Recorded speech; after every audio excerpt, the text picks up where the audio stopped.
Hello my dear friend, मैं अंकित नाम, तो आपके अपने यूट्यूब चैनल पेपर सॉल्वर के 2.0 में स्वागत करता हूं। तो फ्रेंड्स, आज मैं आपके लिए लेकर आया हूं बायोलॉजी के कुछ मोस्ट इंपॉर्टेंट क्वेश्चंस जो आपके कल पेपर में आने वाले। तो चलिए बिना किसी देर करते वीडियो को स्टार्ट। प्लीज चैनल को सब्सक्राइब कीजिए, बेल नोटिफिकेशन कॉल पर सेलेक्ट कीजिए, लाइक कीजिए, कमेंट कीजिए, अपने सभी दोस्तों के साथ शेयर कीजिए। चलिए बढ़ते हैं वीडियो की ओर। तो फ्रेंड्स, ये मैंने 1 नंबर वाले कुछ प्रश्न किए हैं। ऑब्जेक्टिव आपके प्रश्न बैंक से मिल जाएगी, इसलिए आप प्रश्न बैंक से कर लीजिएगा, क्योंकि इस बार के ऑब्जेक्टिव सभी मेन है, इंपॉर्टेंट है। और यदि मेरे पास समय बचा तो मैं ऑब्जेक्टिव की भी वीडियो बना दूंगा। फिलहाल अभी के लिए आप कुछ प्रश्न दिखा रहे हैं और इनके आंसर्स भी आप इन्हें याद कर लीजिए। इनमें से आने के बहुत चांसेस हैं। जैसे कि आप देख सकते हैं, ये आपका पहला प्रश्न है, GIFT का पूरा नाम। तो इसका GIFT का पूरा नाम है जाइगोट इंट्रा फैलोपियन ट्रांसफर। तो फ्रेंड्स, आपको कुछ इस प्रकार लिखना पड़ेगा। यदि आप इंग्लिश में लिखेंगे तो ज़्यादा अच्छा रहेगा। फिर चलिए आगे बढ़ते हैं। फिर आपका नेक्स्ट है, GIFT का पूरा नाम लिखिए। तो फ्रेंड्स, इसका आंसर है गैमेट इंट्रा फैलोपियन ट्रांसफर। ये आप देख सकते हैं। आप इस प्रकार लिख सकते हैं। आप यदि हिंदी चाहे तो हिंदी में भी लिख सकते हैं, बट इंग्लिश में लिखने पर ज़्यादा मार्क्स तो उतने ही मिलेंगे, बट जो चेक करने वाला हो उनको अच्छा लगेगा। फिर चलिए आगे बढ़ते हैं। तो आप देख सकते हैं, आपका नेक्स्ट प्रश्न है आपका, HIV का पूरा नाम लिखिए। तो क्या है HIV का पूरा नाम? Human immunodeficiency virus. ये इसे आप इस प्रकार से लिख सकते हैं। और फिर इसी का दूसरा प्रकार है। फिर आपका नेक्स्ट प्रश्न है, देख सकते हैं आप, एड्स का पूरा नाम लिखिए। तो इसका क्या पूरा नाम है? Acquired immunodeficiency syndrome. तो आप इसे कुछ इस प्रकार देख सकते हैं। चलिए आगे बढ़ते हैं। तो आपका नेक्स्ट प्रश्न है। तो फ्रेंड्स, इस प्रकार आपको कोई ना कोई इस तरह पूछेगा ही, इसलिए आप इसे ध्यानपूर्वक लिख लीजिएगा। या देख सकते हैं, BOD का पूरा नाम लिखिए। तो क्या है BOD का पूरा नाम? Biochemical oxygen demand. इस प्रकार लिख सकते हैं। चलिए आगे बढ़ते हैं। तो फ्रेंड्स, यहाँ पास मेरा थोड़ा मिस्टेकिंग हो गया है। आप ये मत समझिएगा कि फिजिक्स का है, ये बायोलॉजी का। ये यहाँ पास लिखने में मेरे को थोड़ा गड़बड़ हो गया, इसलिए आप इसे हटा दीजिएगा। मैं यहाँ पास ये बायो का ही पेपर है, वो PDF है, आप देख सकते हैं। प्रश्न भी आप मैच कर सकते हैं। चलिए आगे बढ़ते हैं। फिर आपका नेक्स्ट प्रश्न है, एंजाइम का पूरा नाम लिखिए। एंजाइम ADA का पूरा नाम। तो इसका पूरा नाम क्या है? Adenosine deaminase. या देख सकते हैं। चलिए आगे बढ़ते हैं। फिर आपको कुछ एक वाक्य और प्रश्न है, 1 नंबर वाले। क्या है? एक प्रारूपिक आवृत्ति बीजी। तो फ्रेंड्स, ये प्रश्न अक्सर पूछ जाता है कि एक प्रारूपिक आवृत्ति भ्रूण कितने केंद्रक व कितने कोशिकाएं होती है। तो आप देख सकते हैं, इसका आंसर है 8 केंद्रक व 7 कोशिकाएं। तो फ्रेंड्स, ये आप ध्यान रखिएगा, ये मोस्ट इंपॉर्टेंट है, ये परीक्षा में हर बार पूछा ही जाता है। चलिए आगे देखते हैं। ये फिर आपका नेक्स्ट प्रश्न है, जब निषेचन के बाद बने युग्मनज में XX गुणसूत्र होते हैं तो यह युग्मनज किस लिंग के भ्रूण में विकसित होते हैं? तो इसका आंसर है मादा लिंग के। फिर आगे बढ़ते हैं। डाउन सिंड्रोम में किस नंबर के गुणसूत्र पर त्रिसूत्री प्रदर्शित होता है? तो 21वें नंबर पर। ये भी मोस्ट इंपॉर्टेंट, इसे भी आप याद कर लीजिए। फिर चलिए आगे बढ़ते हैं। फिर आपका नेक्स्ट प्रश्न है, नाभिकीय अम्ल RNA का पूरा नाम लिखिए। फ्रेंड्स, ये भी मोस्ट इंपॉर्टेंट क्वेश्चन है, देख लीजिए। राइबोज न्यूक्लिक अम्ल। फिर आपका नेक्स्ट है, जैव उर्वरक के रूप में प्रयोग किए जाने वाले एक रसायनो बैक्टीरिया का नाम लिखिए। तो क्या है? नॉस्टॉक। फिर आपका नेक्स्ट प्रश्न है, कवक व उच्च श्रेणी के पादपों की जो जड़ों के बीच सहसंबंधी संबंध क्या कहलाता है? क्या कहलाता है? माइक्रोराइजा। फिर आपका नेक्स्ट प्रश्न है, परितंत्र के प्रत्येक पोषक स्तर पर कितने प्रतिशत ऊर्जा का प्रवाह होता है? तो 10% ऊर्जा का प्रवाह होता है। चलिए आगे बढ़ते हैं। तो फ्रेंड्स, ये आपको 2 नंबर वाले क्वेश्चन आंसर्स हैं। तो क्या है, चलिए देखते हैं। यहाँ पास आपका है, LSD क्या है? इसके स्रोतों का नाम लिखिए। देख सकते हैं आप, LSD का पूरा नाम लाइसर्जिक एसिड डाई एथिलेमाइड है। यह शराब की तरह कार्य करता है, लेकिन उससे कम असर करने वाला हल्का नशीला रासायनिक पदार्थ है जो मस्तिष्क पर अस्थायी प्रभाव डालता है। तो फ्रेंड्स, इतना है, आप इसे याद कर लीजिएगा। फिर चलिए आगे बढ़ते हैं। फिर आप देखते हैं, ये कुछ क्वेश्चन हैं। जनन किसे कहते हैं? प्रत्येक जीव अपने समान ही नए जीवों को जन्म देते हैं, इस क्रिया को जनन कहते हैं। फिर नेक्स्ट प्रश्न है, लैंगिक जनन किसे कहते हैं?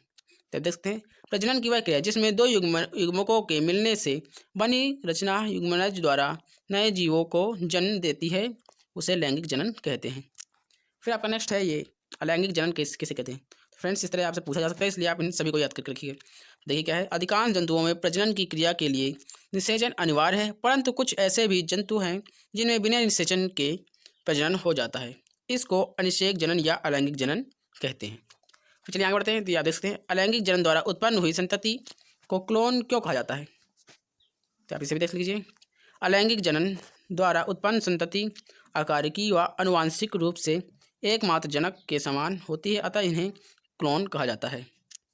फिर आपका नेक्स्ट प्रश्न है, निषेचन का संक्षिप्त अर्थ बताइए, स्पष्ट कीजिए या फिर बताइए। इस प्रकार आपसे पूछ सकता है, तो आपको इस प्रकार लिखना है, शुक्राणु एवं अंडाणु के संयोजन को निषेचन कहते हैं। या फिर आप इस प्रकार लिख सकते हैं, नर युग्मक एवं मादा युग्मक के संयुग्मन को निषेचन कहते हैं। फ्रेंड्स, इसमें दो तरह से आप लिख सकते हैं, दोनों का अर्थ एक ही है और आंसर भी एक ही है। तो चलिए आगे बढ़ते हैं। आपका नेक्स्ट प्रश्न है, बहुभ्रूणता को परिभाषित कीजिए। तो फ्रेंड्स, ये अक्सर 1 नंबर वाले में आता है, बट 2 नंबर वाले में भी आ सकते हैं, इसलिए आप इन्हें याद करके रखिएगा। क्या है? एक बीज में एक से अधिक भ्रूण का पाया जाना बहुभ्रूणता कहलाता है। सिंपल से क्वेश्चन आंसर हैं, आप इन्हें आसानी से याद कर सकते हैं। चलिए आगे बढ़ते हैं। फिर आपका नेक्स्ट प्रश्न है, जिस्पोर तथा युग्मनज में अंतर बताएं। तो आप देख सकते हैं क्या है अंतर। पहला ये अंतर आप ये ध्यानपूर्वक याद कर लीजिएगा, क्योंकि यदि मैं इस प्रकार बताऊंगा वीडियो लंबा हो सकता है। तो फ्रेंड्स, ये अंतर है कुछ, मैंने यहाँ पास 4 अंतर कर दिए हैं। ये अक्सर 2 नंबर या 3 नंबर में पूछा जाता है, तो आप इन्हें याद कर लीजिएगा। देखिए किस प्रकार याद करेंगे, जैसे कि जायगोट यह अलैंगिक जनन से संबंधित संरचना है, और युग्मनज यह लैंगिक जनन से संबंधित ये लैंगिक जनन पाया जाता है। फिर दूसरा है जो स्पोर्ट ये प्रायः अगुणित होते हैं और युग्मनज ये द्विगुणित होते हैं। फिर तीसरा है जो स्पोर में एक से अधिक जनक के लक्षण होते हैं और युग्मनज में 2 जनकों के लक्षण पाए जाते हैं। फिर चौथा है जायगोट जो स्पोर्ट ये चल होते हैं और युग्मनज ये प्रायः अचल होते हैं। तो इस प्रकार आपको अंतर याद करने हैं। फिर आपका नेक्स्ट प्रश्न, ये वेरी मोस्ट इंपॉर्टेंट क्वेश्चन है, ये अक्सर 2 नंबर में या 3 नंबर में आपके पूछा जाता है, आप इसे जरूर याद कर लीजिएगा। ये वेरी मोस्ट इंपॉर्टेंट क्वेश्चन, ये अक्सर ही पूछा जाता है। क्या है? अलैंगिक जनन व लैंगिक जनन में अंतर लिखिए कोई 2। फ्रेंड्स, ये 2 नंबर वाले क्वेश्चन है, ये आपके 3 नंबर में पूछा जा सकता है, इसलिए आप इसे ध्यानपूर्वक पढ़ लीजिएगा, क्योंकि ये आपके लिए वेरी इंपॉर्टेंट क्वेश्चन है। तो देखिए किस प्रकार है। अलैंगिक जनन में यह अलैंगिक जनन वह प्रजनन होता है जिसमें युग्मकों का संलयन नहीं होता, फिर भी वह अपने समान एक नए संतति को जन्म देते हैं। और लैंगिक प्रजनन वह प्रजनन होता है जिसमें युग्मकों का संलयन होता है और वह अपने समान नई संतति को जन्म देते हैं। चलिए आगे बढ़ते हैं। इसका दूसरा है, अलैंगिक जनन में केवल एक जनक भाग लेता है और लैंगिक जनन में प्रायः 2 जनक भाग लेते हैं। फिर आपका नेक्स्ट है तीसरा, अलैंगिक जनन में निषेचन की क्रिया नहीं होती है और लैंगिक जनन में निषेचन की क्रिया के बाद जीव बनना आरंभ होते हैं। यानी कि इसमें निषेचन की क्रिया के यदि नहीं होगी तो इसमें जीव बनना आरंभ नहीं होंगे। तो नेक्स्ट है आपका, इस जनन द्वारा उत्पन्न संतति में नए गुण नहीं आ सकते और लैंगिक जनन द्वारा उत्पन्न संतति में नए गुण विकसित हो सकते हैं। तो फ्रेंड्स, फिर आपका नेक्स्ट प्रश्न है, निषेचन को संक्षिप्त बताइए। तो फ्रेंड्स, इसे मैंने बता दिया पहले ही, किस प्रकार शुक्राणु एवं अंडाणु के संयोजन को निषेचन कहते हैं, या फिर नर युग्मक एवं मादा युग्मक के संयोजन को संयुग्मन को निषेचन कहते हैं। फिर आपका ये नेक्स्ट प्रश्न है, प्लाज्मीड किसे कहते हैं। तो आप देख सकते हैं इस प्रकार है, प्लाज्मीड बाह्य नाभिकी स्वतः द्विगुणित होने वाले संयोजी रूप से बंद वलयाकार द्विसूत्री DNA अणु हैं जो कि प्रायः सभी जीवाणु कोशिकाओं में पाए जाते हैं। इसे ही प्लाज्मीड किस कहते हैं। फिर आपका नेक्स्ट प्रश्न है, आप देख सकते हैं DNA लाइगेट क्या है। तो अब कुछ इस प्रकार इसका आंसर मेंशन किया गया है। DNA लाइगेट एक विशिष्ट प्रकार का एंजाइम होता है जो DNA खंडों को आपस में या DNA अणुओं को टूट फूट वाले स्थानों पर जोड़ने का कार्य करता है। चलिए आपका नेक्स्ट प्रश्न देखते हैं। तो आपका नेक्स्ट प्रश्न है, वृषण के 2 कार्य बताइए। तो ये आपके दिए गए हैं, चलिए देखते हैं क्या है। पहला है वृषण का निर्माण करना, शुक्राणु का निर्माण करना। फिर दूसरा है वृषण में स्थित अंतराली कोशिकाओं द्वारा नर हार्मोन उत्पन्न करना, जिसके कारण नर में द्वितीयक लैंगिक लक्षण का विकास होता है। फ्रेंड्स, यदि आपको यहाँ समझ नहीं आ रहा तो मैंने बोलकर बता दिया है, आप लिख लीजिएगा और याद कर लीजिएगा, क्योंकि आपके कल इंपॉर्टेंट ये क्वेश्चंस आने के ज़्यादा चांसेस है। और आपका कल बायोलॉजी का पेपर जो कि आपके लिए बहुत ही टफ हो सकता है, लेकिन यदि आप अच्छी तरीके से तैयारी करके जाएंगे तो आपके लिए आसान होगा। और इसकी PDF मैं आपको टेलीग्राम चैनल में भेज दूंगा, तो लिंक डिस्क्रिप्शन बॉक्स में है, टेलीग्राम चैनल जरूर ज्वाइन कीजिए। और फ्रेंड्स, ये पार्ट 1 है, इसके अलावा भी मैं आपको कुछ क्वेश्चन आंसर्स बताऊँगा चलिए आगे बढ़ते हैं। तो नेक्स्ट प्रश्न है आपका, अंडाशय के 2 प्रमुख कार्य लिखिए। तो क्या है? नंबर 1 अंडाशय का निर्माण कर अंडाणु का निर्माण करना, और नंबर 2 एस्ट्रोजन हार्मोन का स्रावन करना, जो मादा में द्वितीयक लैंगिक लक्षणों के लिए उत्तरदायी होता है। चलिए आगे बढ़ते हैं। फिर आपका नेक्स्ट प्रश्न है, शुक्राणु जनन क्या है? इसमें पाए जाने वाले हार्मोन्स लिखिए। तो क्या है, चलिए देखते हैं। प्रजनन अंग में युग्मकों के निर्माण की प्रक्रिया को युग्मनज कहते हैं। जब युग्मनज की क्रिया वृषण में होती है तथा शुक्राणु का निर्माण होता है, तब इसे शुक्राणु जनन कहते हैं।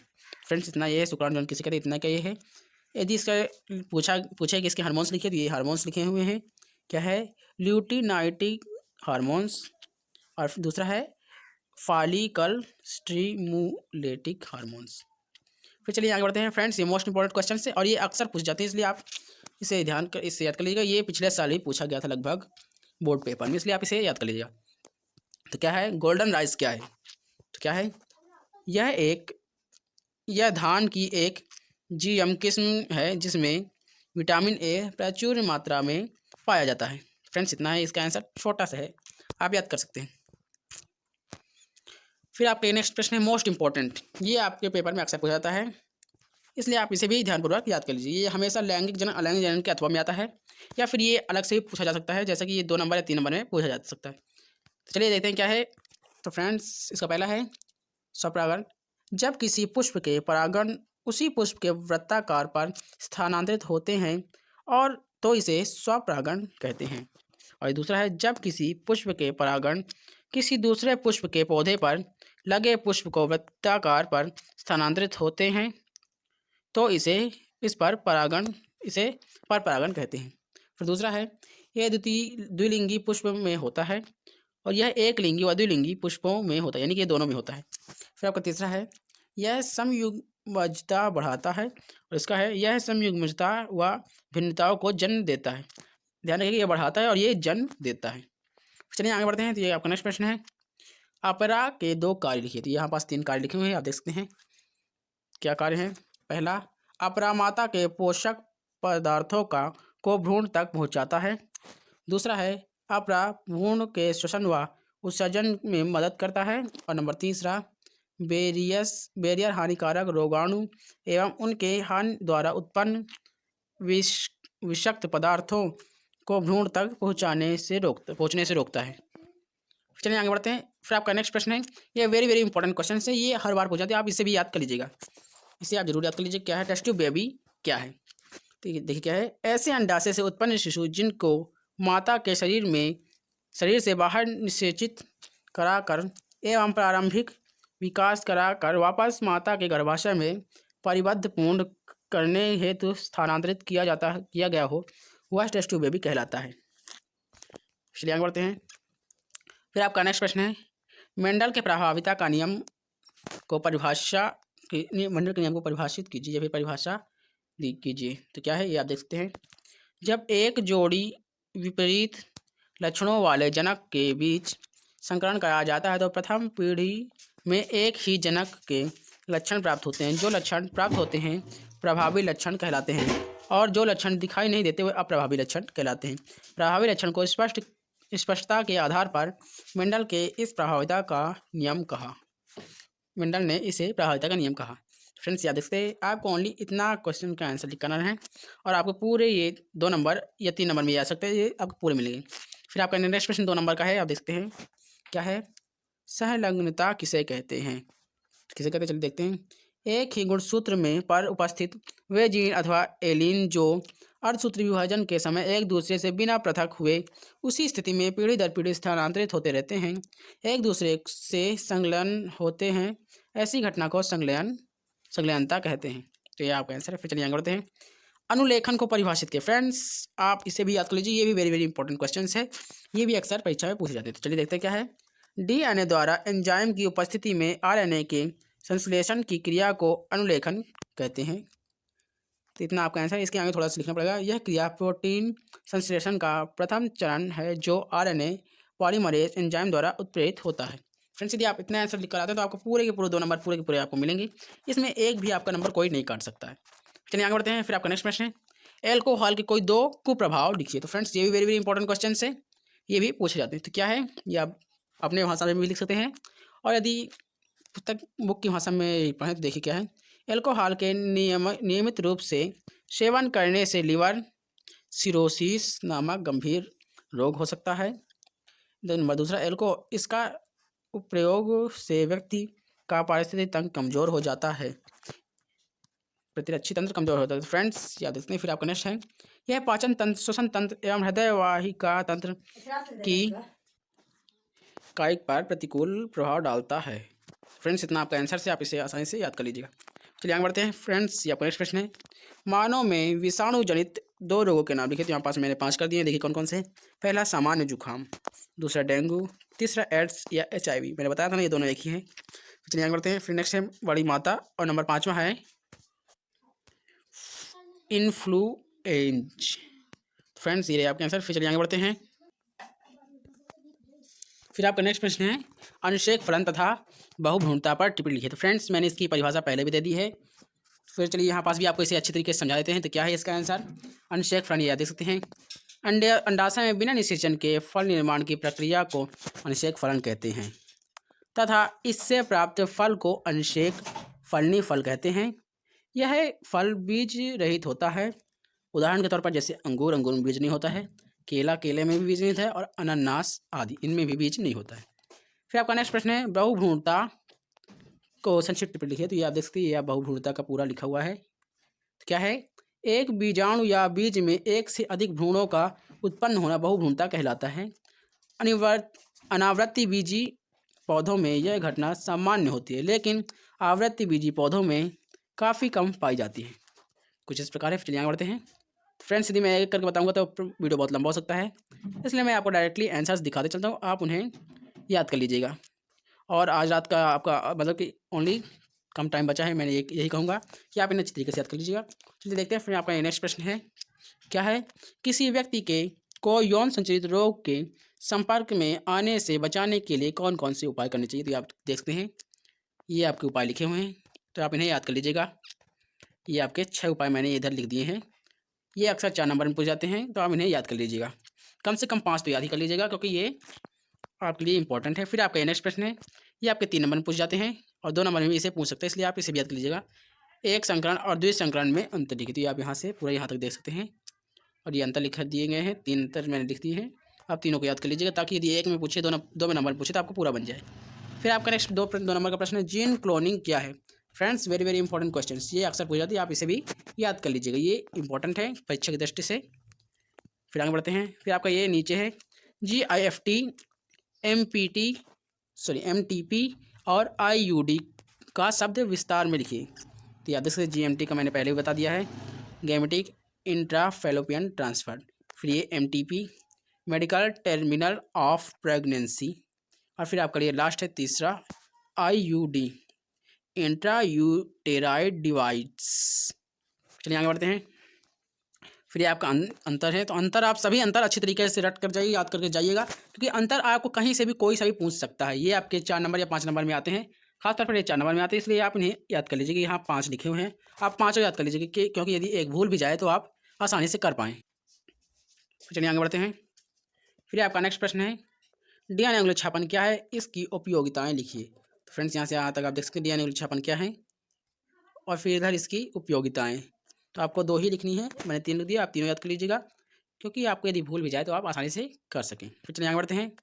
फिर DNA और RNA में कोई 4 अंतर है। 4 नंबर क्वेश्चन आंसर है, और ये वेरी वेरी इंपॉर्टेंट, ये अक्सर परीक्षा में पूछा जाता है, तो आप इसे अच्छी तरीके से याद कर लीजिएगा कि DNA और RNA में क्या अंतर है। सबसे पहले आप इसका नाम याद कर लीजिएगा कि इसका पूरा नाम क्या है, फिर ये मुख्यतः कहाँ उपस्थित होता है। फिर इस प्रकार आपके 5 हैं, आप इन 5 के 5 को याद कर लीजिए। चलिए आगे बढ़ते हैं। जन्म दर, मृत्यु दर व लिंगानुपात की परिभाषा लिखिए। फ्रेंड्स इसे आप देख सकते हैं, ये आपके 4 नंबर या 3 नंबर में खासतौर पर पूछा जाता है, और 1 नंबर में पूछ सकता है। कैसे, जैसे पूछ लेगा जन्म दर को परिभाषित कीजिए तो आपको इतना लिखना पड़ेगा, मृत्यु दर को परिभाषित कीजिए आपको इतना लिखना पड़ेगा। यदि आपको तीनों पूछता है तो आपके 3 नंबर के होंगे, और आपको तीनों इसी प्रकार करके आने हैं, जन्म दर, मृत्यु दर और ये लिंगानुपात। तो आप देख सकते हैं कुछ इस प्रकार है। फिर चलिए आगे बढ़ते हैं। फिर आपका नेक्स्ट प्रश्न है, ये इंटरफेरॉन को परिभाषित कीजिए करते हुए इसके 2 कार्य लिखे। तो फ्रेंड्स ये अक्सर 4 नंबर पूछ जाते हैं, आप इन्हें याद कर लीजिए। इंटरफेरॉन क्या है और इसके ये 2 कार्य यहाँ लिख दिए गए हैं, तो आप इन्हें अच्छे तरीके से याद कर लीजिए। फिर चलिए आगे बढ़ते हैं। फिर आपका नेक्स्ट प्रश्न है, पीसीआर का पूरा नाम लिखते हुए इस प्रक्रिया के विभिन्न चरणों को लिख दिए। आपको पीसीआर का पूरा नाम क्या है? या पॉलीमरेज चेन रिएक्शन। तो ये आप यहाँ पास देख सकते हैं, ये पीसीआर का पूरा नाम है और इसके विभिन्न चरण कुछ इस प्रकार हैं, तो आप इन्हें याद कर लीजिए। इसके 3 चरण, 3 के तीनों आप अच्छे तरीके से याद कर लीजिएगा। फिर चलिए आगे बढ़ते हैं। फिर आपका नेक्स्ट प्रश्न है, फ्रेंड्स मैं आपको अगेंस्ट कहता हूँ कि अंतर आप जरूर याद कर लीजिए। सभी अंतर आप एक तरफ से याद कर लीजिए, क्योंकि अंतर खास तौर पर पूछे जाते हैं हर पेपर में, इसलिए आप अंतर याद कर लीजिएगा। ये अंतर है प्लाज्मोडियम डीएनए एवं गुणसूत्री डीएनए में अंतर। चलिए आगे बढ़ते हैं। ये आपका लास्ट प्रश्न है, पारिस्थितिक पिरामिड को परिभाषा लिखिए तथा पारिस्थितिक पिरामिड कितने प्रकार के होते हैं? तो आप इन्हें देख सकते हैं, कुछ इस प्रकार इसका आंसर लिखा हुआ है। यहाँ पास आपका पारिस्थितिक पिरामिड किसे कहते हैं, और इसके पिरामिड के 3 प्रकार हैं। ये आपके कुछ इस प्रकार हैं। पहला है आपका जीव संख्या का पिरामिड, दूसरा है आपका जीव भार का पिरामिड, और तीसरा है आपका ऊर्जा का पिरामिड। तो फ्रेंड्स ये आपके कुछ प्रश्न थे, मैंने आपको कंप्लीटली सारे प्रश्नों के आंसर्स बता दिए हैं, और इसका सेकंड पार्ट मैं जल्दी लाऊंगा, क्योंकि आपके बायोलॉजी के पेपर कुछ हटकर आने वाले हैं और इस बार आपको कुछ नए तरीके के प्रश्न देखने को मिलेंगे। तो फ्रेंड्स प्लीज़ चैनल को सब्सक्राइब कीजिए, बेल नोटिफिकेशन कॉल पर सेलेक्ट कीजिए, लाइक कीजिए, कमेंट कीजिए, अपने सभी दोस्तों के साथ शेयर कीजिए।